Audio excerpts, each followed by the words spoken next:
자, 이번에는 은퇴 후 재취업을 희망하시는 분들을 위해서 재취업 관련 몇 가지 팁을 좀 말씀드리겠습니다.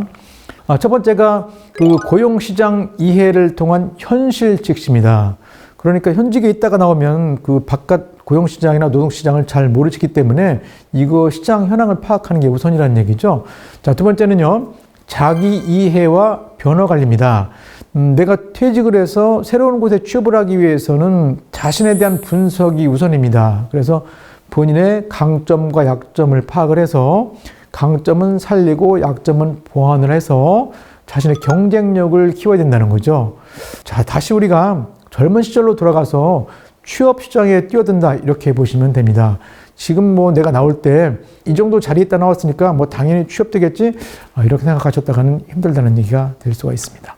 자, 세 번째는요, 구인 기업에서 선호하는 인력에 대한 이해가 필요하다. 구인 기업체에서 모집 공고를 냈는데 단순 노무직에 대한 모집 공고를 낸 겁니다. 그런데 여기에다가 제가 이력서를 쓰면서 거기에 무슨 뭐 대통령 표창을 받았다, 무슨 뭐 장관상을 받았다 이런 거 이력서 쓴다고 해서 그 의미가 있겠습니까? 오히려 그런 데서는 더 부담스러워할 수가 있겠죠. 구인 업체에서 어떤 사람을 뽑는가, 그리고 어떤 사람을 원하는가, 여기에 맞추어서 나를 정리할 필요가 있고요. 또 그 구인 업체에서 내가 그 업체에 들어가면 무엇을 어떻게 얼마만큼의 성과를 내어줄 수 있는가에 대한 명확한 정리가 필요하고요. 그에 대한 제시를 해야 되는 거죠. 그래서 이 구직 활동은 어떻게 보면 본인의 노동력을 팔기 위한 마케팅이라고 볼 수가 있다는 겁니다. 자, 그리고 네 번째는 구직에도 테크닉이 필요하죠. 그래서 구직 기술을 습득을 하셔야 됩니다.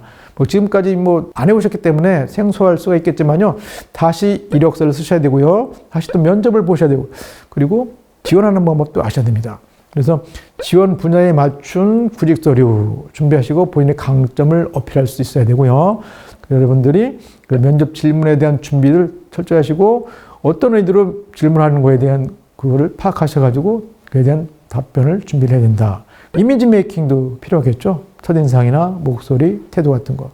자, 이런 자세한 그 면접 스킬 등에 대해서는요, 여러분들이 은퇴하시고 지역마다 있는 그 중장년 일자리 희망센터라는 곳이 있습니다. 거기 가시면 개인별 컨설팅을 받을 수 있고 자세한 상담과 전략을 배울 수가 있습니다. 네트워킹을 통한 구인처 발굴입니다. 우리가 그 채용시장이 공개 채용시장과 비공개 채용시장이 있습니다. 공개 채용시장이 뭔가 하면은 채용 포털 사이트에 모집 공고를 해서 공개적으로 채용을 하는 겁니다. 아니면 워크넷이나 그리고 이런 광고지 이런 데 공개해서 채용하는 것을 공개 채용시장이라고 하고, 반면에 비공개 채용시장은 아름아름해서 채용하는 것을 비공개 채용시장이라고 하는 거죠. 그러면 이 채용시장이 공개 채용시장과 비공개 채용시장 중에 어느 쪽의 비중이 더 높을까요? 네, 비공개 채용시장의 비율이 80%로 월등히 높습니다. 그럼 결론은 뭡니까?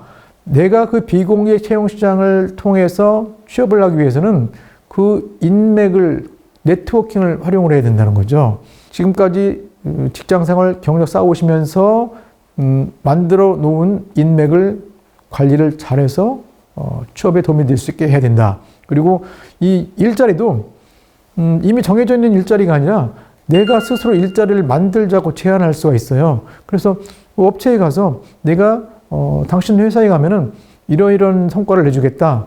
이렇게 한번 해보지 않겠느냐. 이렇게 역제안을 통해서 오히려 일자리를 만들고 들어갈 수 있는 방법도 있다는 겁니다. 우선 신중년 경력형 일자리라고 있습니다. 신중년 경력형 일자리. 이거는 고용노동부와 뭐 지자체 예산이 반반 이렇게 부담이 돼서 만들어진 일자리인데요. 신중년의 경력을 활용하는 그 지역 서비스 일자리를 제공을 하는 겁니다. 그래서 그 신중년들의 그 지역사회 역할을 강화하고 재취업 지원을 하기 위해서 만들어진 일자리인데요.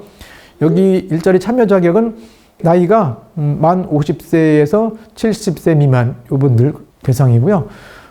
또 필요한 자격 조건이 그 본인 해당 분야에 대한 경력이 뭐 3년 이상, 그리고 자격증이 있어야 됩니다. 국가 자격증이나 아니면 공인 민간 자격증이 있어야 경력과 자격을 인정받아서 지원을 할 수가 있다는 겁니다. 그리고 일자리 기준은 자신의 경력과 전문성을 활용해서 수행할 수 있는 그 사회 서비스 일자리 이런 게 주로가 있고요. 제가 있는 지역에서 일자리 사례를 보면은 그 중소기업 기초 컨설팅 사업이라고 해서 기업체에 있다가 나오신 분들이 그 중소기업에 가서 그 경영 컨설팅을 해주는 거 이런 분들이 하는 게 있고 또 50 플러스 컨설턴트라고 해서 그 시청이나 구청에서 민원실에 앉아서 그 상담을 해주고 컨설팅 해주는 거 이런 일자리가 있습니다. 그 해당 기업체에 채용되는 게 아니라 이 사업을 수탁받아서 수행하고 있는 업체에 채용이 되는 겁니다. 그래서 사대보험도 적용이 되고 뭐 주휴수당, 연차수당 이런 거 다 받을 수가 있습니다. 이에 대한 자세한 문의는 각 지방자치단체별 일자리 담당 부서가 있습니다. 거기에 문의를 해보시면 됩니다. 자, 비슷한 사업이 있는데요. 이거는 신중년 사회공헌 활동 지원 사업입니다.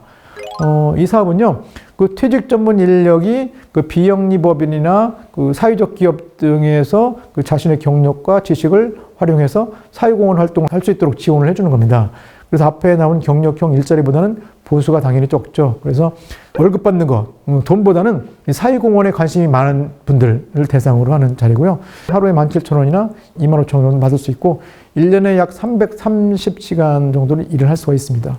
다양한 분야에 일을 할 수가 있고요. 이것도 마찬가지로 문의는 각 지방자치단체의 일자리 담당 부서에 문의를 해보시는 게 좋다는 말씀 드립니다. 취업이나 창업 관련 공적 지원 기관이 여러 곳이 있는데요. 우선 워크넷 많이 들어보셨죠? 워크넷에 들어가시면 뭐 일자리 정보 같은 게 다양하게 나오니까 여기 활용하시고요. 청년, 여성, 장년 이렇게 취업 카테고리가 나눠져 있는데 그 장년층에 한번 들어가 보세요. 장년층은 어떤 일자리들이 모집을 하고 있구나 하는 건 상황을 파악할 수 있고 거기에 맞춰서 이렇게 미리 준비를 할 수도 있습니다. 두 번째, 아까 잠깐 말씀드린 그 지역별 중장년 일자리 희망센터. 이거는 각 지역별로 뭐 상공회의소나 노사발전재단, 경영자 협회 이런 데서 뭐 위탁받아서 운영을 하고 있습니다. 그리고 서울시 거주하시는 분들은 서울시에는 그 50 플러스 포탈이라는 곳이 있는데 여기 가면 굉장히 다양한 프로그램들이 많고요. 취업에도 도움이 되는 내용들이 많습니다. 많이 이용하시고요. 고용노동부의 HRD 넷이라는 곳이 있는데 여기는 직업훈련을 배울 수 있는 곳입니다. 그리고 직업훈련 비용을 절감할 수 있는 내일 배움 카드도 발급받을 수 있다 보시면 됩니다. 지금까지 은퇴 후 내 일 찾기에 대해서 몇 가지 말씀을 드렸는데요. 아직 진로를 결정하지 못하신 분들에게 좀 도움이 되었으면 좋겠고요. 또 은퇴하시고 재취업을 희망하시는 분들은 몇 가지 말씀드린 팁을 이용해서 재취업하는데 도움이 되셨으면 좋겠습니다.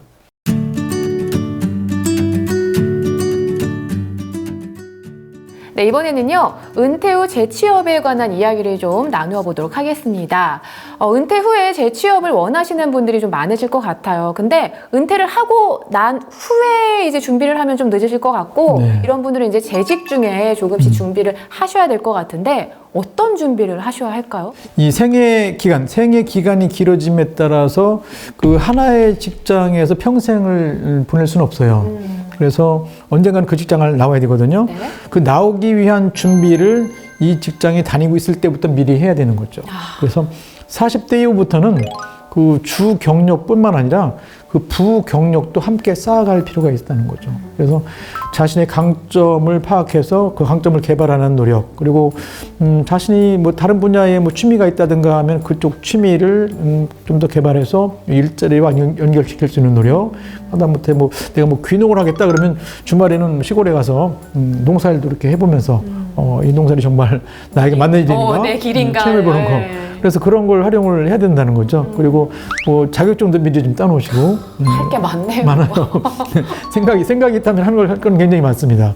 자, 그리고 노후 준비 관련해서 이제 강의를 많이 하고 계시잖아요. 네, 예. 특히 은퇴 후에 일을 찾는 것과 관련해서 강조하실 만한 내용이 있으시다면 어떤 부분이 있을까요?